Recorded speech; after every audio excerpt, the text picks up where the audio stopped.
Um conceito não aceito nem assimilado por todos, mas que nos faz refletir sobre o passado, o presente e os desafios do futuro. A pós-modernidade é o tema da Universidade, que está começando agora.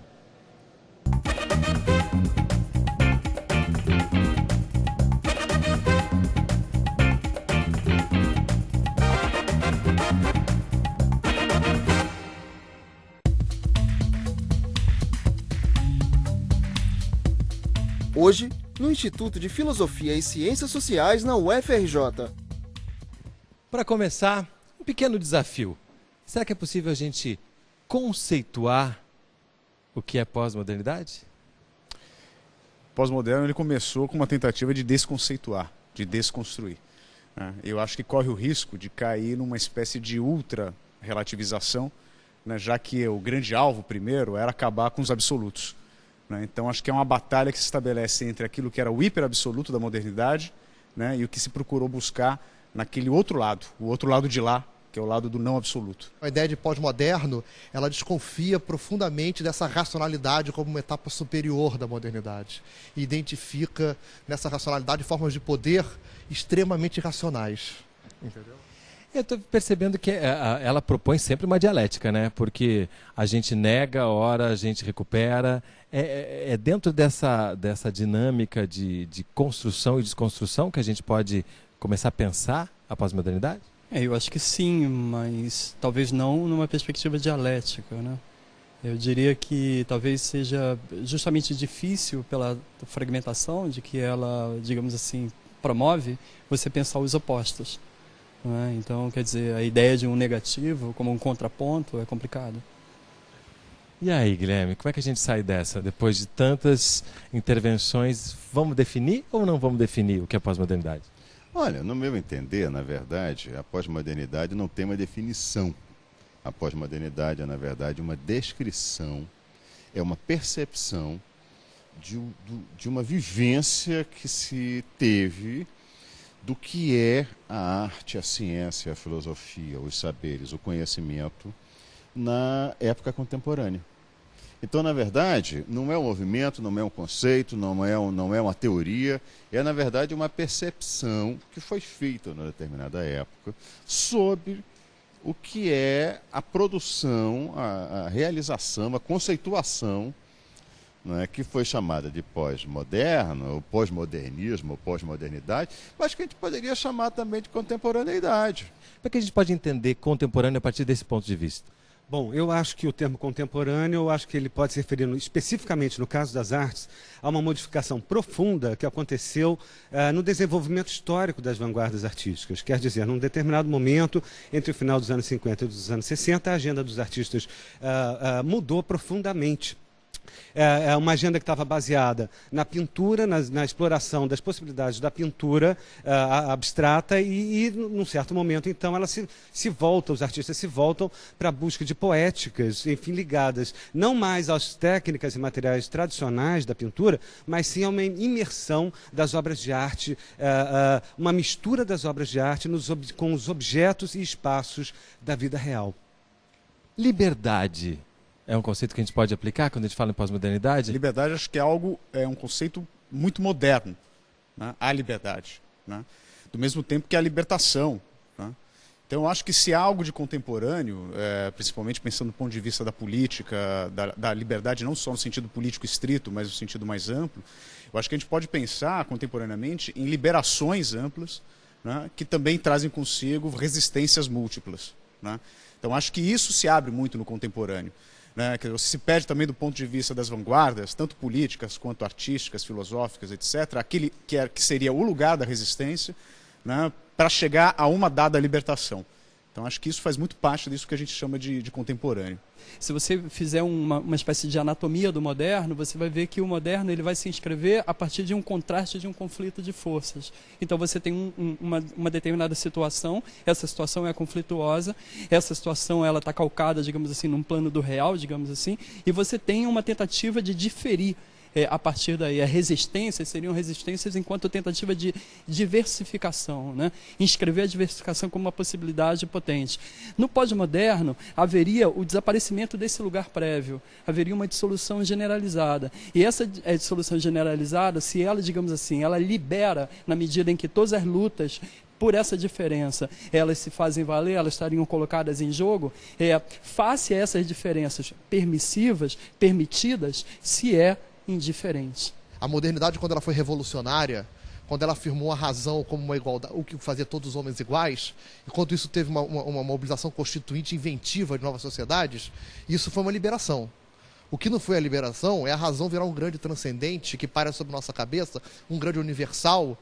E pior do que isso, o homem europeu se achar o mais racional dos homens sobre a Terra e resolveu civilizar o mundo. Entende? Essa é a modernidade que precisou se romper. Entendeu? A ideia de pós-moderno vem um pouco desse rompimento disso. E mesma coisa a obra de arte. Precisou se descobrir que a estética está em todo canto. E que é uma opressão e um poder estético em todo canto. Portanto, é preciso produzir uma extraordinariedade estética, um deslocamento estético na cidade, nos espaços onde as condições sensório-motoras nos oprimem. Então, há um pós-moderno na arte, que é uma liberação política de uma estética pré-determinada. Entendeu? Então, enfim... Entendi, e acho que ajuda a entender mais ainda quando a gente fala na arte. A gente encerra esse bloco falando da arte, começa o bloco seguinte falando da arte também. Não sai daí, a gente volta já.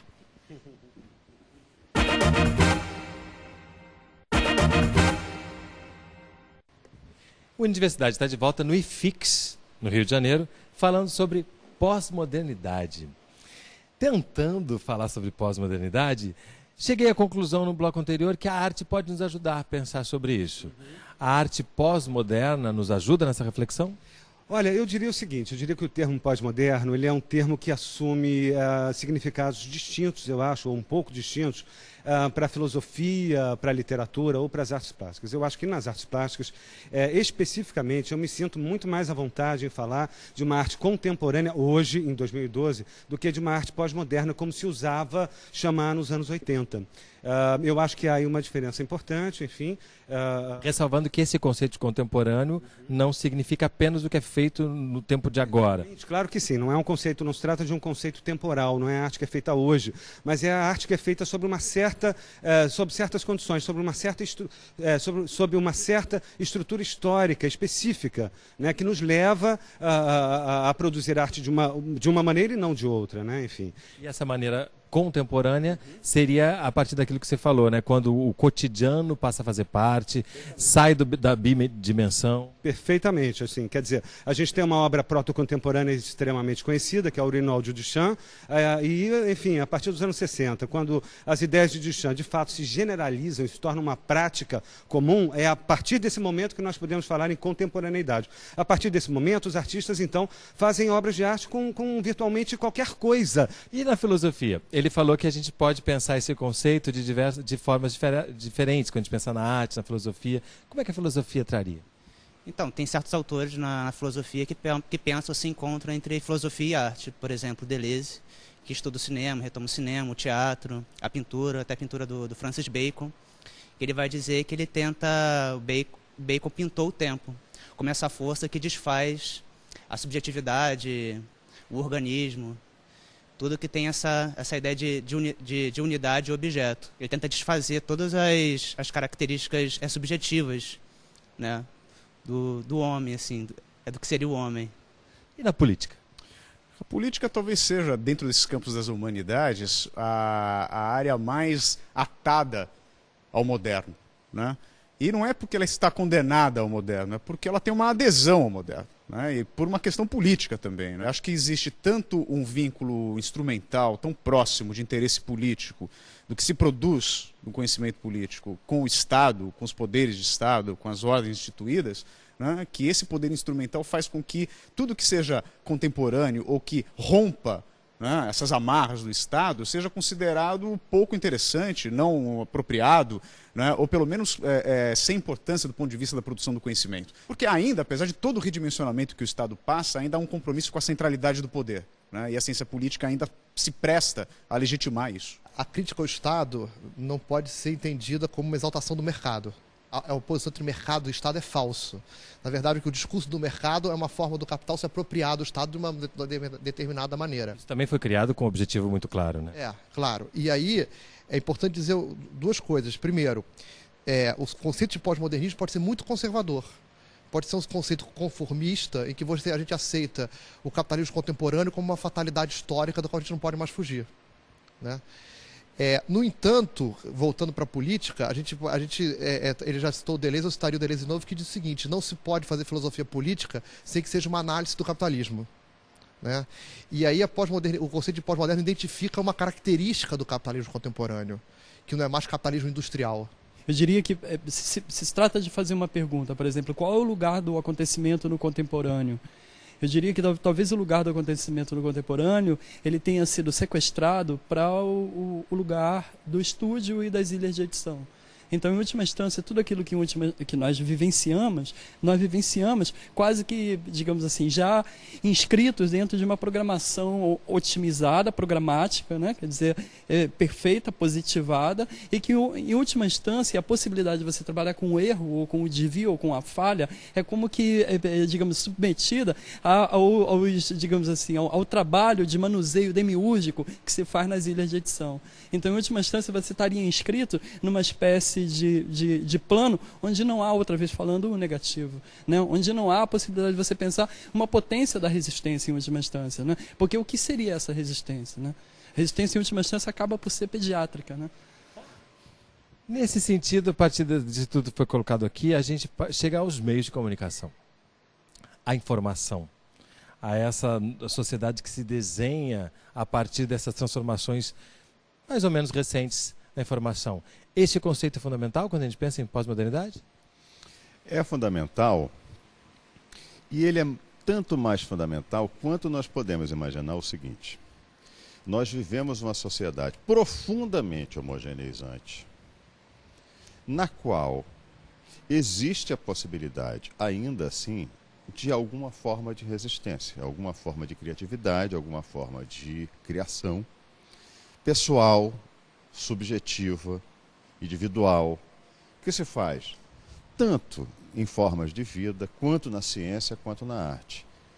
E para a maioria, temos a sociedade do espetáculo, a sociedade do entretenimento, a sociedade do shopping, a sociedade da vida trivializante, a sociedade das homogeneizantes, e que se veste da mesma maneira, que comem da mesma maneira, que se amam da mesma maneira, que se separam da mesma maneira e que morrem da mesma maneira. Muitas vezes sem refletir, sem questionar. Porque também faz parte dessa construção social, política, pessoas que não pensem.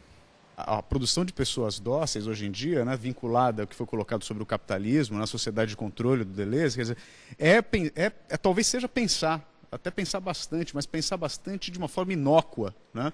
Quer dizer, você tem uma extração total da energia vital, intelectual das pessoas, voltadas para o fortalecimento dessa sociedade de controle e não para o seu questionamento. Então, hoje em dia, a gente pensa demais, e a gente é acionado o tempo inteiro a pensar, né? Mas pensa o quê?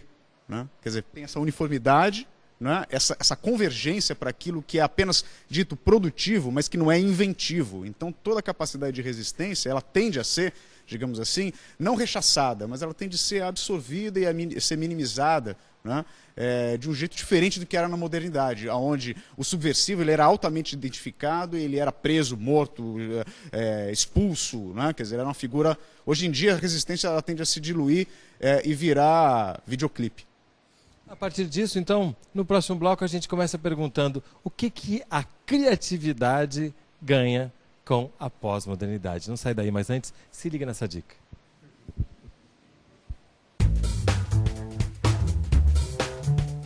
Você pode saber mais sobre pós-modernidade nos livros A Condição Pós-Moderna, de David Harvey, e O Pós-Moderno, de Jean-François Lyotard.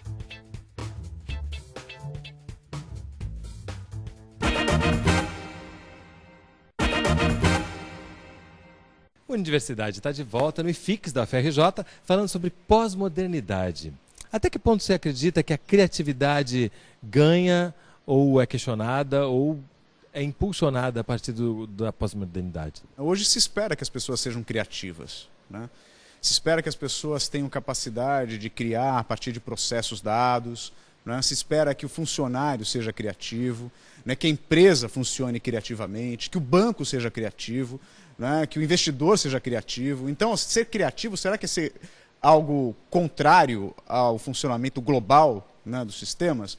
Né? Me parece que falar em criatividade por criatividade me parece também ser, hoje em dia, efeito de uma diluição que tem um propósito e um efeito político também. Então, talvez a gente pensar em inventividades, né, para além das criatividades, que são tão, digamos assim, demandadas, né? Todo mundo tem que ser tão criativo. Né?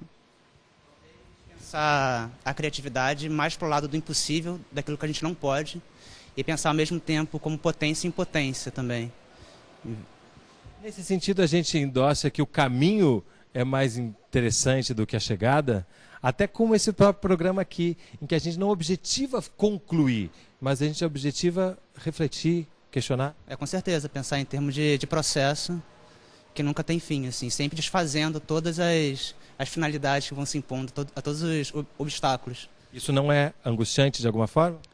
É angustiante, mas também traz muita alegria, talvez, assim, potência também, de querer sempre atingir o inatingível, o impossível, aquilo que a gente não pode realmente criar, inventar. Renato, em relação à questão da criatividade, do ponto de vista das artes plásticas, eu acho que a gente pode dizer que a contemporaneidade brinda os artistas com uma enorme possibilidade inventiva, talvez como nunca tenha havido antes na história das artes. Então, assim, a partir do momento em que tudo pode ser a matéria-prima de uma obra de arte, realmente o campo se amplia enormemente. Eu vou aqui, por exemplo, tentar descrever rapidamente, brevemente, um trabalho encantador de um artista americano dos anos 90, para exemplificar um pouco isso. É o trabalho de um artista, trata-se de uma ampulheta, dentro da qual ele colocou as cinzas para fazer o papel de areia da ampulheta, que mede o tempo. Ele colocou as cinzas do corpo de seu companheiro morto. Né? Então, assim, uma ampulheta com as cinzas de um corpo, né, fazem um poema sobre a efemeridade da vida ou a transitoriedade da existência. O Oiticica descobrindo a Mangueira e a ida dele para a Mangueira como um rompimento na obra dele. Né? E no momento exatamente que o Mário Pedrosa, se referindo a esse momento, ele usa a palavra pós-moderno um dos primeiros a usar o termo pós-moderno, dizendo que a arte que o Oiticica fazia não era mais moderna, né? Não era mais uma arte moderna. Né? Mas há uma operação política importantíssima, né, de se dirigir aquele ponto da cidade onde a cidade foi ocupada de uma maneira em que o poder não gostaria que ela fosse ocupada, em que ali existia um outro modo de vida, um outro jeito de ser. O samba, que até foi capturado várias vezes pelo poder, como também um outro modo de fazer música, mas também um outro modo de vida, um outro jeito de corpo. Mas, sem dúvida marginal nessa época, né? Sem dúvida bastante marginal nessa época. Essa operação do Oiticica é uma operação tipicamente política, bastante concreta, que indica como as lutas políticas, misturadas com lutas estéticas, vão acontecer daí para frente. Né? A gente tinha um capitalismo que tradicionalmente capturava dos trabalhadores o tempo de trabalho deles. Como ele muito bem colocou, o capitalismo captura cada vez mais sua produção criativa, sua produção cognitiva. Né? Você, por exemplo, nas redes sociais, quem trabalha é você. Então, como é que se pode haver linhas de fuga? Como é que se pode haver resistência a isso? São questões bastante concretas. Né? E aparentemente você está fazendo uma resistência porque está tendo voz, né? Está imerso num presente total. Incapaz de você sequer conter em si uma mecha mínima de memória. Quer dizer, essa memória não é a memória do ressentimento, mas a memória de estar inscrito no tempo. E de estar inscrito nos fatos que, em última instância, te constituem. O apagamento dessa memória, quer dizer, é como que uma devoção, um esquecimento sem fim, não é? Está inscrito dentro de um presente sem fim, aniquila toda a possibilidade de qualquer ação de resistência, porque, em última instância, essa ação ela é perfeitamente convertida nessa programação de que está se falando. Né? A programação de ter de criar, a programação de ter de trabalhar, a programação de ter de fazer, né? Uma espécie de fazer, ter de fazer, que é ininterrupta. Né? E nunca se tem a possibilidade de assumir a rédea da produção de sentido, por exemplo. Quando a gente coloca a questão política em termos de potência, significa dizer o seguinte: aonde nós podemos ser sujeitos do processo criador, do processo inventor da nossa própria vida. Ou seja, a subjetividade não é a subjetividade pronta na prateleira, que nem numa escolha de Big Brother, esse ou aquele produto, né? Mas é mais do que consumir, é consumir também, mas consumir é até produtivo, mas é produzir. O desejo não é só consumo, o desejo é produção. Aí que está a dimensão de liberdade, de resistência política, e que é muito concreta. Isso é o próprio questionamento do Estado, né? E também me leva a pensar, quer dizer, a respeito dessa presentificação da resistência, né, que foi comentada agora pelos colegas, que quando Foucault ele pensou a respeito do esgotamento das utopias, né, das grandes utopias de libertação, ele as contrapôs às heterotopias, né, que ele definiu como as utopias realizadas no presente, as realizáveis, né, não projetadas no futuro. Né. Então isso chama para um agenciamento de liberdades hoje, né, que não é demarcável, que não é definível e que pode ser capturado, mas que implica então que a gente tenha a capacidade de se deslocar também. Né? Como um capoeira, né, que se desloca, né, o guerreiro tem que saber se deslocar. Porque quem não se desloca toma o golpe. Né? Então acho que tem um pouco esse que é bem a luta do presente, exige essa dinâmica da luta mesmo, né? Da luta concreta, né? Dessa luta que é o deslocamento. Eu acho que é da natureza da época contemporânea a criação enquanto produção, inclusive de capital. A arte é produtora de capital, né? A ciência é produtora de capital, a filosofia é produtora de capital. Nós produzimos novos conceitos, nós produzimos novas percepções, nós produzimos outras formas de afetar, nós produzimos novas tecnologias e isso produz uma renovação do próprio capitalismo. A criatividade é da natureza da nossa estrutura socioeconômico-política. E nós vivemos numa época de intensa liberdade, inclusive nas artes, na medida em que nós podemos, efetivamente, criar. O mundo não é o pior dos mundos possíveis. Ainda é um mundo bom. Né? Então, para a gente terminar rapidamente, que é uma provocação que, em pouquíssimas palavras, o que a gente pode associar ao melhor do pós-moderno? Sempre falando em termos das artes, eu acho que a imensa liberdade de criação. A provocação incessante, fazer curtos-circuitos, provocações. Eu acho que a capacidade de implodir as verdades absolutas. A possibilidade de deslocar-se, né? Como ainda há pouco foi falado, ainda que esse deslocamento não possa ser convertido numa espécie de hiperatividade. Nunca o fim da história, mas o fim da grande narrativa histórica, que libere novas possibilidades históricas. Que a gente possa, enfim, ir além. E chega ao fim mais um Unidiversidade, um programa do Canal Saúde da Fundação Oswaldo Cruz. Se você quiser entrar em contato conosco, nosso telefone é 0800 701 8122. E eu quero agradecer ao Marcelo, Fernando, Tiago, André, Rodrigo e Guilherme por mais um Unidiversidade que vocês fizeram.